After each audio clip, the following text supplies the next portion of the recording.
Hello, आज का topic है डिबेंचर, ऋण पत्र। ऋण पत्र है वो दो तरह से जारी किया जाता है।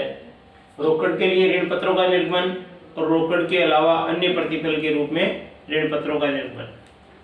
यानी पैसे प्राप्त करने के लिए जो ऋण पत्र जारी किए जाते हैं वो तो होता है रोकड़ के लिए ऋण पत्रों का निर्गमन, और जो बिना पैसे प्राप्त किए ही ऋण पत्र देने पड़ रहे हैं उसको कहते हैं रोकड़ के अलावा अन्य प्रतिफल के रूप में ऋण पत्रों का निर्गमन। अब हमें सबसे पहले ये समझना है ऋण पत्र होता क्या है। तो ऋण पत्र कंपनी द्वारा लिए गए ऋण के प्रमाण के रूप में दिया जाने वाला प्रपत्र होता है। जो कंपनी ऋण लेती है उसके बदले में एक प्रपत्र देना पड़ता है, उसको ऋण पत्र कहते हैं। तो इसकी जनरल प्रविष्टियां क्या होती हैं, इसके लिए हमें दो बातें ध्यान रखनी पड़ती हैं कि रोकड़ के लिए ऋण पत्रों का निर्गमन किया गया है या रोकड़ के अलावा अन्य प्रतिफल के रूप में ऋण पत्रों का निर्गमन किया गया है।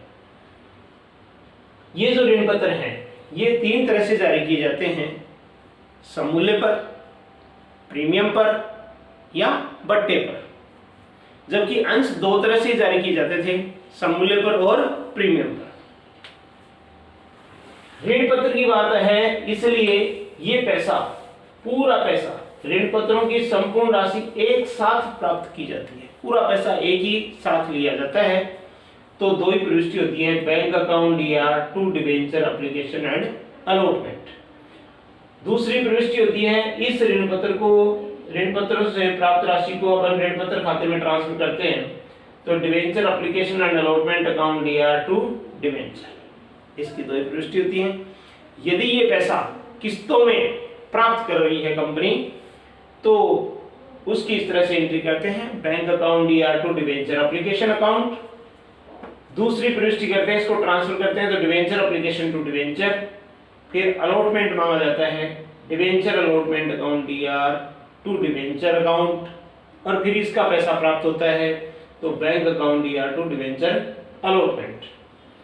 इसके बाद डिबेंचर फर्स्ट कॉल मांगी जाती है तो डिबेंचर फर्स्ट कॉल अकाउंट या टू डिबेंचर। उसके बाद फर्स्ट कॉल का पैसा प्राप्त होता है बैंक अकाउंट या टू डिबेंचर फर्स्ट कॉल। फिर फर्स्ट कॉल के पैसा प्राप्त होने के बाद सेकंड कॉल मांगी जाती है, debenture second and final call account DR to debenture और bank account DR to debenture second and final call. यदि कंपनी सेकंड कॉल नहीं थर्ड कॉल भी मांगती है तो फिर सेकंड कॉल पर फाइनल शब्द नहीं जोड़ेंगे। फिर हम इस तरह से करेंगे, debenture third and final call account DR to debenture और फिर पैसा प्राप्त होगा bank account DR to debenture third and final call. इस तरह से किस्तों में पैसा प्राप्त होता है।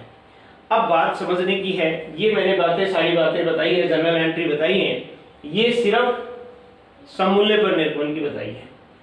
अब प्रीमियम पर अगर ऋण पत्र जारी किया जाता है तो ये ध्यान रखने की बात है कि प्रीमियम किसके साथ है। यदि प्रीमियम एप्लीकेशन के साथ है तो हम इसमें तो प्रीमियम जोड़ करके राशि लिखेंगे, एंट्री यही करेंगे, राशि लिखेंगे सिर्फ जोड़ करके प्रीमियम की, और यहां पर वही राशि यहां लिखेंगे टू डिबेंचर, डिबेंचर के साथ टू सिक्योरिटी प्रीमियम जोड़ देंगे। क्या जोड़ देंगे? यहां जोड़ देंगे टू सिक्योरिटी प्रीमियम। अगर मान लो कुछ पैसा एप्लीकेशन पर प्राप्त कर रहा है प्रीमियम का और कुछ प्रीमियम जो है वो अलॉटमेंट पर प्राप्त कर रहा है तो डिबेंचर अलॉटमेंट अकाउंट या to debenture to security premium, यानी डिबेंचर वाली एंट्री में सिक्योरिटी प्रीमियम डिबेंचर के साथ आ जाएगा।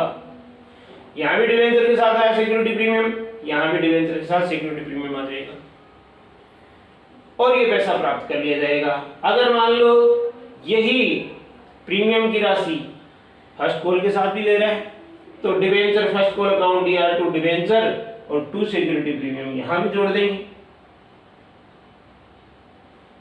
ठीक है, सिक्योरिटी प्रीमियम। अब इसके बाद में इसका पैसा प्राप्त होता है, इस कॉल के साथ होता है तो सिक्योरिटी प्रीमियम यहां कर देंगे और जोड़ करके पैसा प्राप्त कर लेंगे। अगर थर्ड कॉल के साथ भी प्रीमियम है तो टू सिक्योरिटी प्रीमियम इसके साथ भी कर देंगे और पैसा जोड़ करके प्राप्त कर लेंगे। सभी के साथ आता है तो सारी कंडीशन मैंने बता दी। प्रीमियम किसी एक के साथ भी हो सकता है, दो के साथ भी हो सकता है, सबके साथ भी हो सकता है, किसी के साथ भी प्रीमियम हो सकता है, हमें ध्यान रखने की जरूरत है।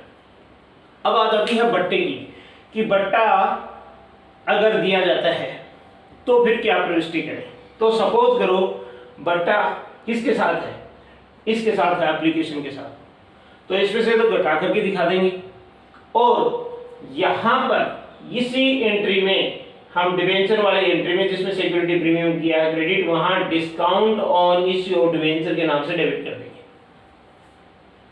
सिक्योरिटी प्रीमियम कंपनी के लिए प्रॉफिट होता है, इसलिए वो क्या करती है, क्रेडिट करती है, लेकिन डिस्काउंट जो होता है वो कंपनी के लिए नुकसान होता है तो उसको डेबिट करती है। हानि होती है, लॉस होता है, इसलिए लॉस को डेबिट किया जाता है, इसलिए डेबिट करेगी। ये कंडीशन आपको देखनी पड़ेगी कि डिस्काउंट किसके साथ है। तो मैंने आपको बताया एप्लीकेशन के साथ है, तो बैंक वाले एंट्री में नहीं करनी है डिस्काउंट। डिस्काउंट बैंक वाले एंट्री में घटाकर दिखाना है, और डिस्काउंट दिखाना किसमें है, डिवेंचर वाले एंट्री में, ट्रांसफर वाले एंट्री में। अब अलॉटमेंट के साथ अगर डिस्काउंट है तो डिस्काउंट यहां आ जाएगा डिवेंचर अलॉटमेंट के साथ, discount on issue of debenture, किस नाम से, discount on issue of debenture के नाम से डेबिट कर देंगे, और इसमें डिस्काउंट घटा करके प्राप्त कर लेंगे। अगर इसके साथ है डिस्काउंट तो इसमें डेबिट कर देंगे फर्स्ट कॉल के साथ जो ड्यू होती है उस एंट्री में। प्राप्त वाले में तो घटा करके ही दिखाएंगे, डिस्काउंट नहीं दिखाएंगे।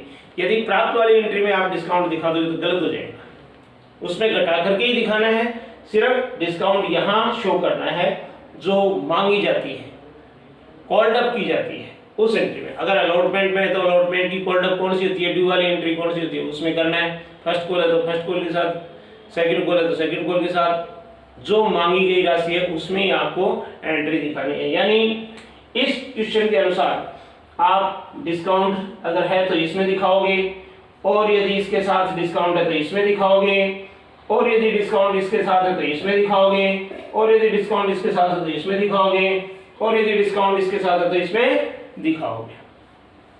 बैंक वाले एंट्री में डिस्काउंट दिखाना नहीं है। Okay, thanks.